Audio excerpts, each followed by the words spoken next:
當你遇到某人喺危險中時，了解如何提供幫助，以及需要邊啲信息，以致電緊急服務電話係非常重要。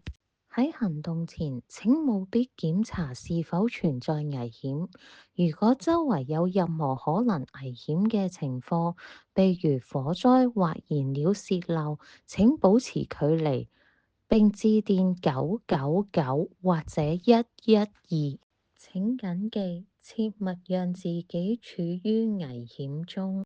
如果靠近係安全，請檢查當你對嗰個人說話或者叫佢個名時，佢係咪有反應，然後致電999或112。電話中會問你需要邊種緊急服務，如消防、警察或救護車。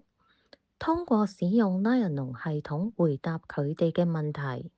L 代表位置，說明事故發生嘅地方以及需要救援嘅地址。I 代表事故，說明發生咗咩事。O 代表其他服務，說明係咪需要警察、救護車或消防服務，或者係呢啲服務嘅組合。N 代表人數，說明涉及多少人。E 代表傷害程度，說明人受傷嘅程度。L 代表位置，再次說明緊急服務需要到達嘅地方。喺打完電話後，請安撫受傷嘅人，俾佢知道即將有人嚟救援。